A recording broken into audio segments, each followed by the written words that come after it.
Hello. I am, yay, I'm early, 2 minutes early to my own live. Welcome to the Katie's Arms. I have been negligent, I know. So we've not done, I don't think, a Katie's Arms for maybe 2 weeks. And that's been a terrible thing. And I've actually really, really missed it. And people have been asking, bless you all. Hi, everybody. Hello. Emailing me asking, are you all right? Where the bloody hell are you? I haven't seen you. So a number of things have happened all at once.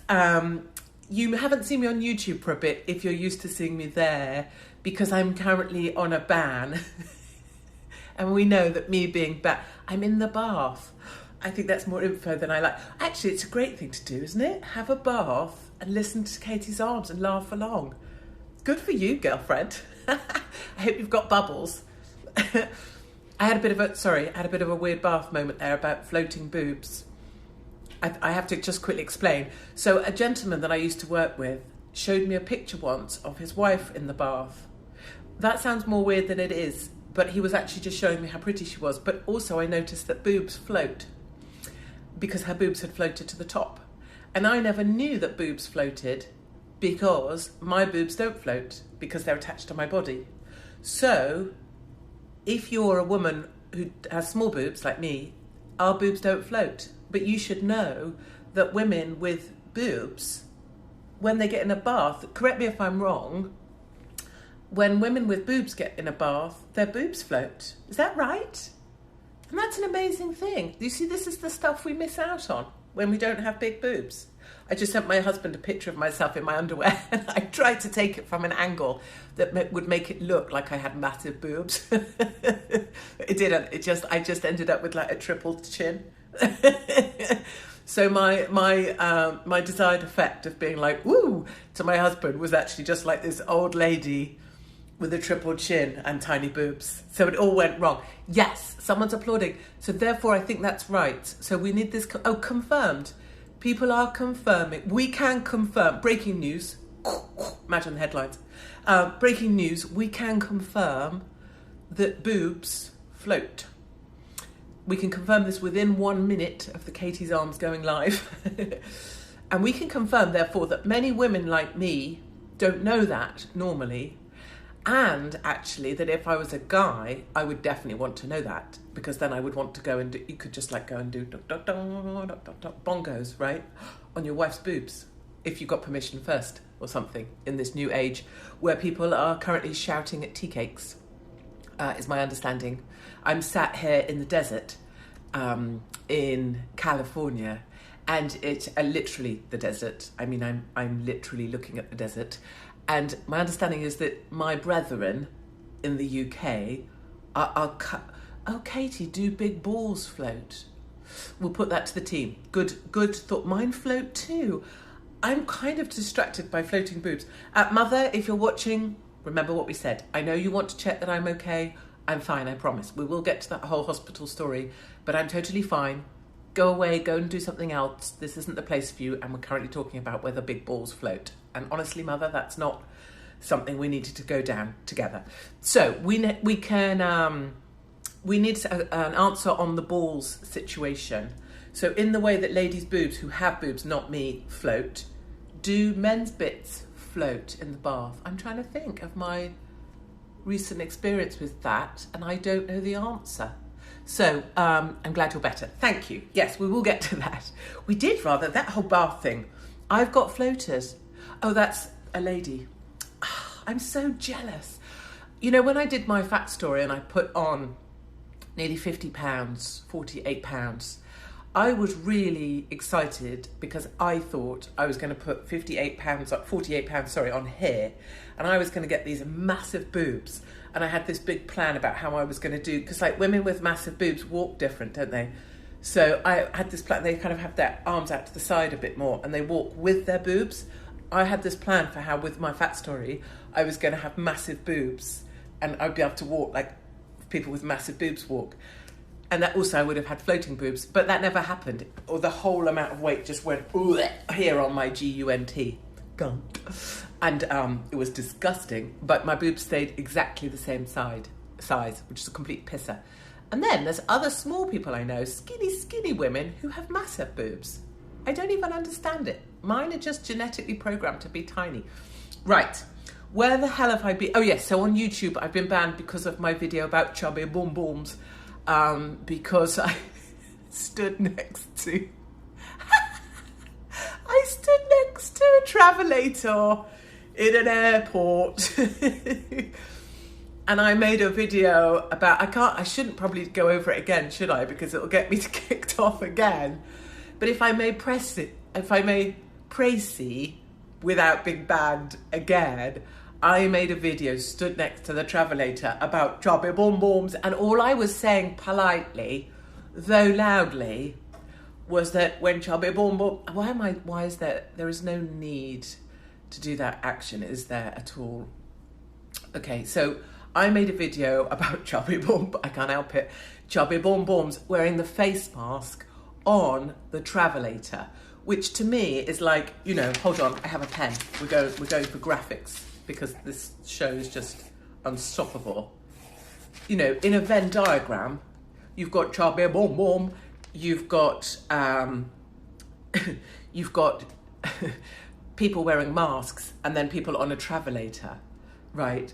So the intersection, and I'm just going to shade that like a math teacher using my American, huh?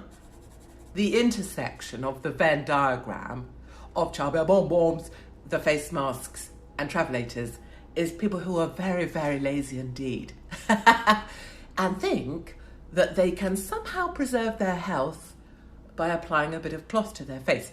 Again, not wishing to get banned from this as well. Oh yes, Steve Allen, we're going to talk about him. Look, he's on my list. I've made a list, Steve Allen. So we're not allowed to say any of that, and we're definitely not allowed to suggest that you can look after your health by not being a chubby boom boom. We're not allowed to say that. That gets you at least I think it's a 14-day ban. I think maybe it's because I said it really loudly as they filed past. Because the thing is, when you get a chubby boom boom on a travelator, they don't actually walk, do they? Because they get that thing about, oh, here I am. Now the earth is moving for me, so I can just stand here and eat some donuts. Except I've got a face mask on. And not have to walk, right? Whereas I always get on those walking things, if I do get on them, which typically I don't. And I'm like, come on, excuse me. Or I do this other British thing, which I know some of you will do, which is I leave the on the travelator and then I walk alongside, but faster than the travelator. And it can be killing me, like if I've got luggage and all of that. Like I can be like literally, I've had sweat dripping down in between my bum cheeks, but I keep the face on that suggests, you know, the looking into the middle distance. This doesn't tire me at all because I'm slim and healthy. And I do that face. This is literally how pathetic I am on a daily basis. I'm literally doing that against people on the travelator, just so I look tougher. And really, I suppose that sets up the scene for, I feel the pressure of the race. I get it. I love that people get me. And I also love that the people that don't get me are like, bollocks to it, what is this shitty old hag talking about? I'll piss off. That's always been, I guess that's, if I may, here, rather the ethos, which is piss off. Oh, I will tell you, look, I've got so much to tell you because we haven't chatted. Look at this. I was given this last night by my brilliantly gay friend as a rescue bag for me. Look, it's got little straps and everything. Oh, I feel like one of those, I'm like an air stewardess, you know, when they do the pull down mask thing. They do that, don't they? But now, because all air stewards are dickheads, they have to do this thing about, first of all, you have to remove your mask before pulling down on the oxygen mask and fitting it to your face. Make sure you fit it to your face before you fit it to any other bastard.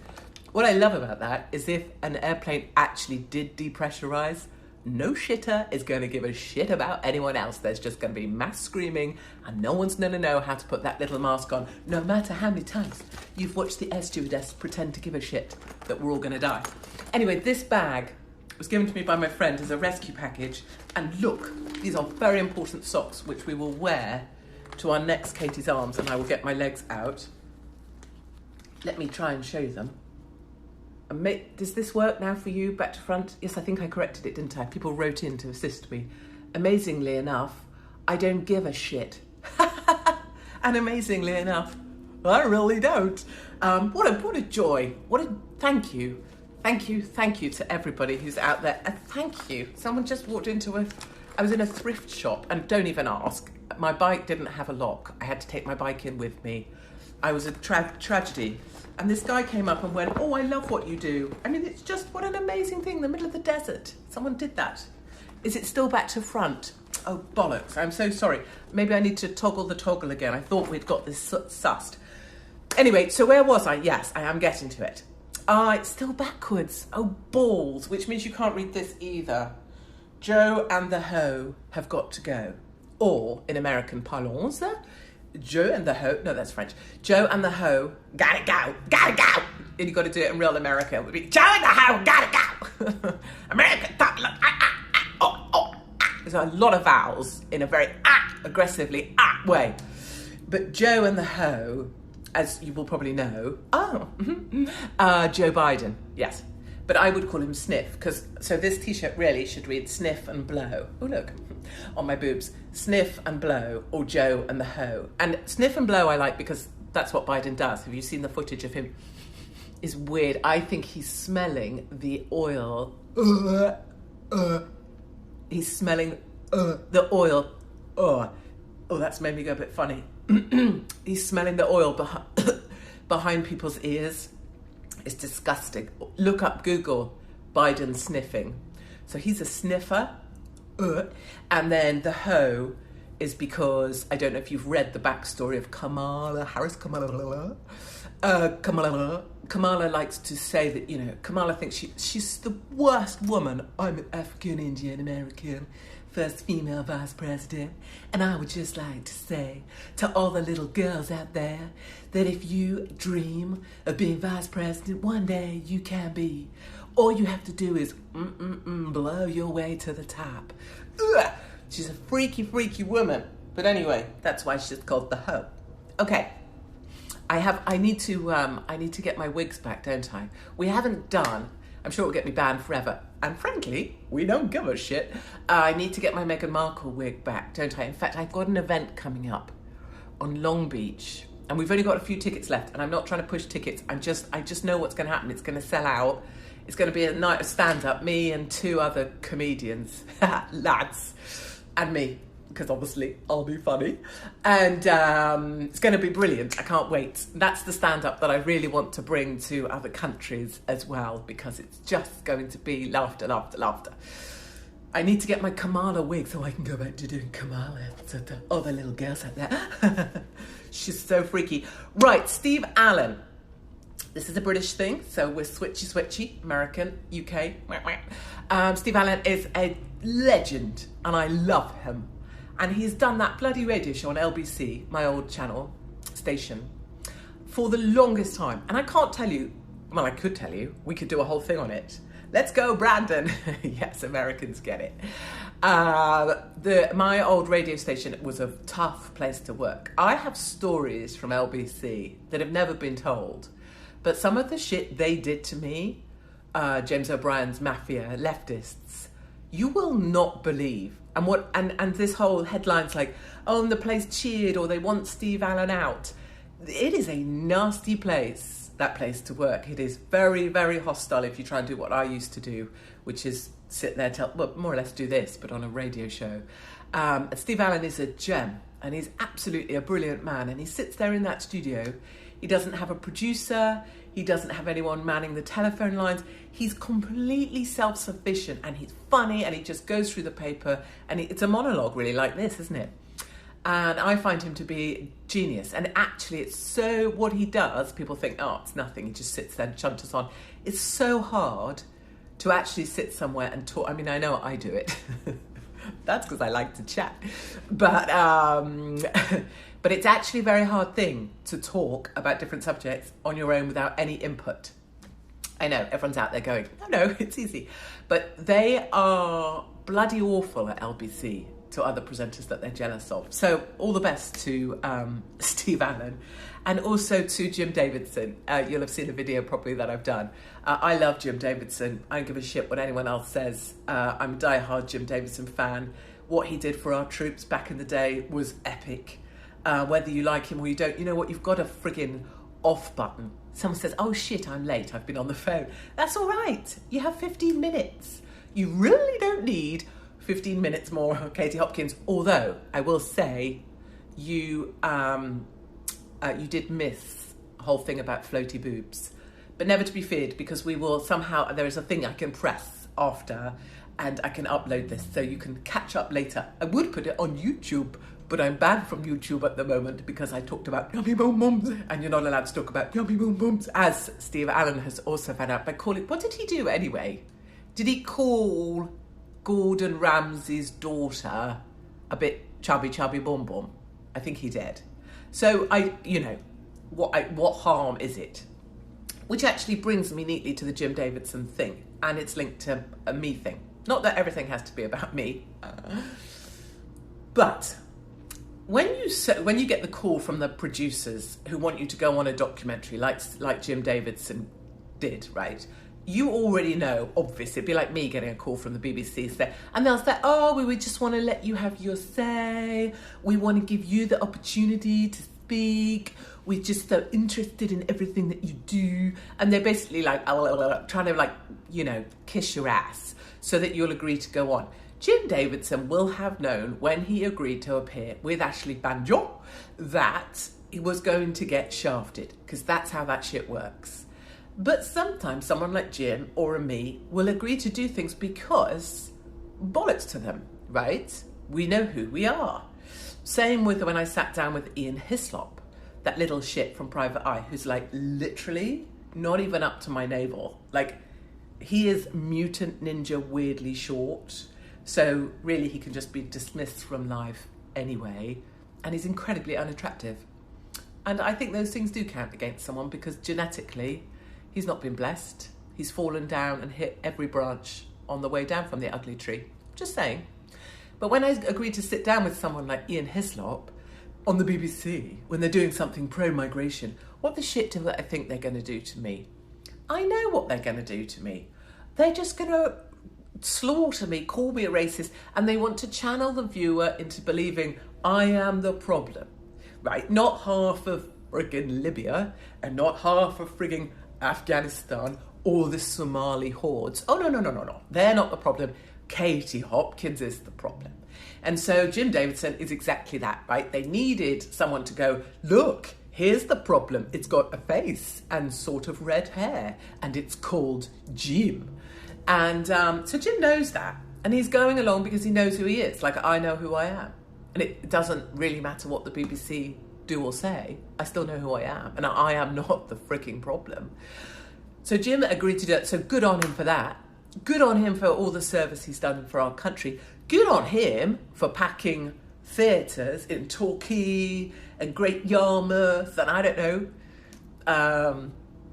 Saudi takeover of Newcastle. I need to talk about that. The fans have just killed me. I love them. And he packs these theatres. I'd love to pack those theatres with Jim. In fact, get me Jim Davidson on the phone. Jim, I could be Jim's warm-up, which would be brilliant. Must speak to Jim. Anyway, I don't want to impose myself, but it would be fun. I love Jim, and I'm not having a bad word said about him. Also, Ashley Banjo, just giving it the big, oh my God, I was so, after I was attacked for doing the dance routine, I didn't leave my home for 2 weeks. Oh, piss off, would you? You're just a dancer. And then, like, when Jim walks out, Ashley's busy doing the shocked face straight to camera, down to camera 2, all staged. And he will have, that was gold for that. As soon as he would have walked out, they would have wrapped, and they would have all been like, yeah, we got that moment on camera, having a big old spank off about it. Meanwhile, he's acting all, we didn't want Jim to walk out. No, we never. It's a load of old shit. And producers produce this same old shit every time. And it's so hackneyed and so awful.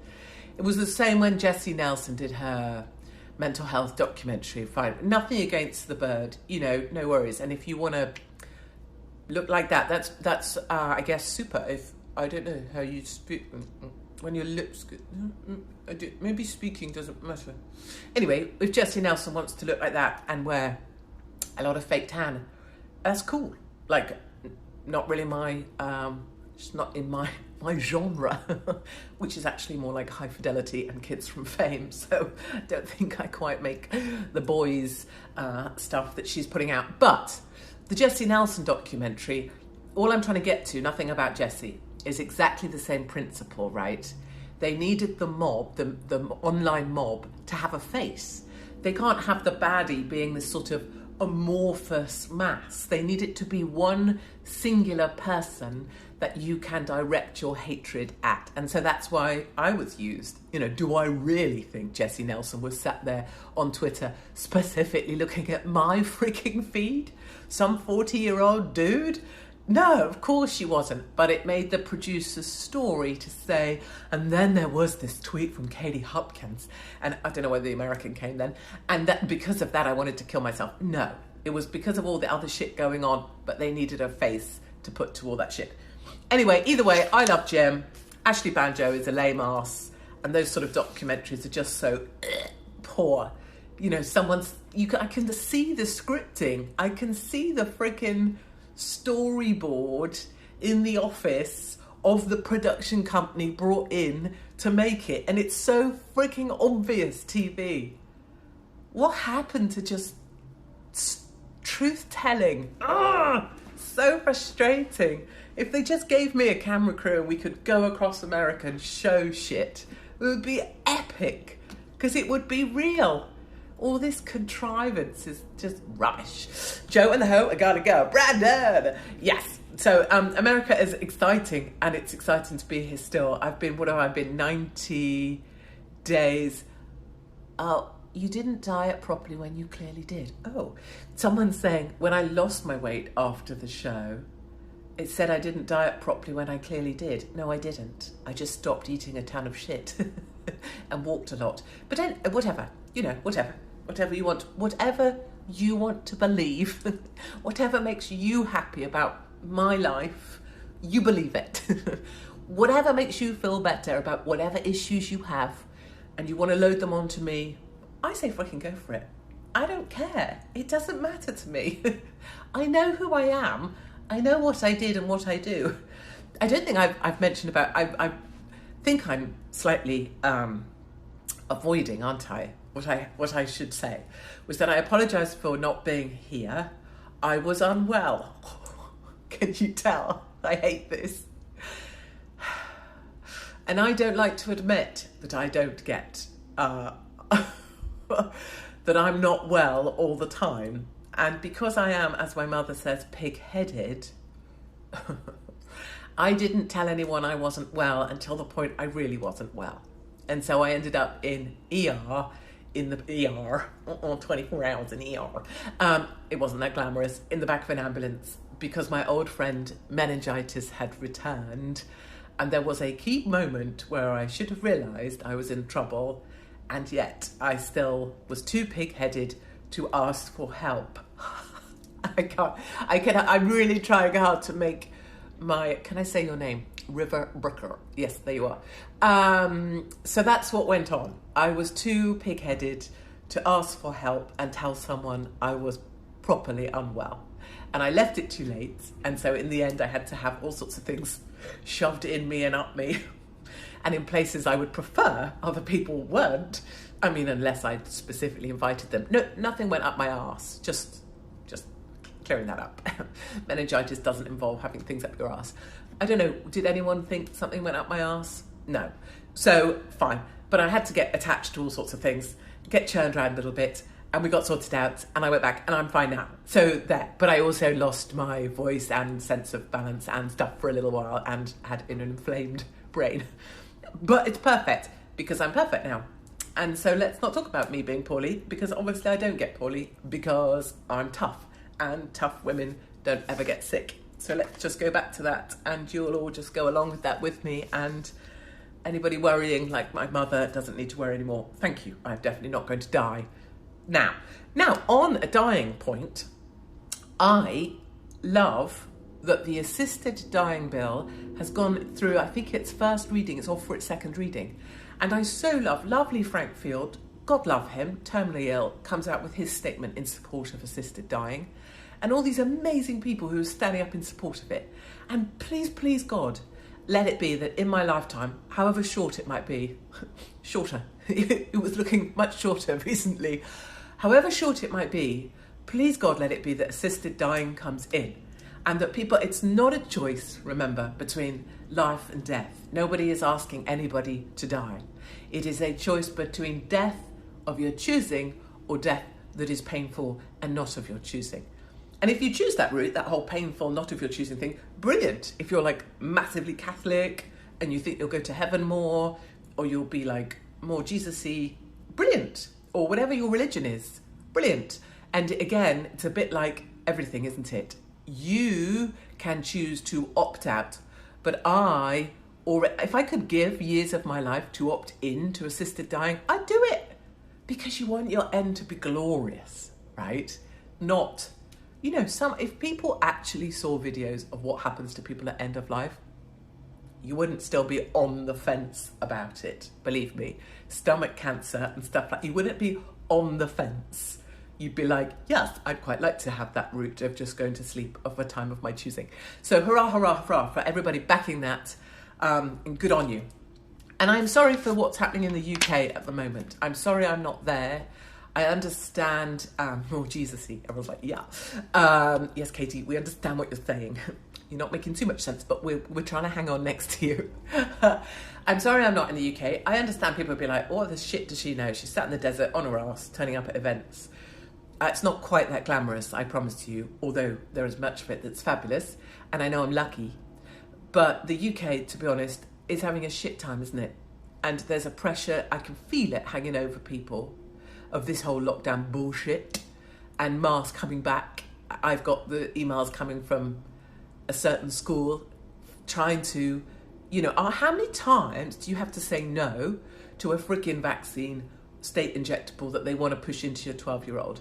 Like, how many times am I going to need to say no? That we get brought up, don't we, as girls, or we teach our girls, no means no. You say no, and it's no. We teach our young men, if a lady says no, it's no.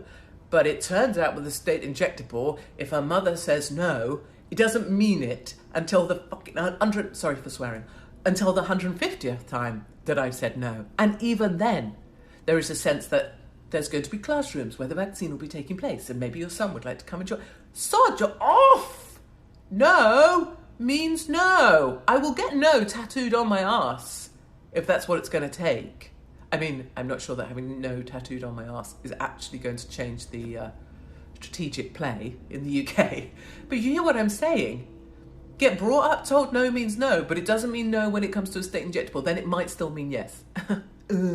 These people, and the wording on some of these emails, it's just like traffic lights. It's just like traffic light. It's just like a fire hydrant. It's just like a smoke detector. No, it's not. Because those things involve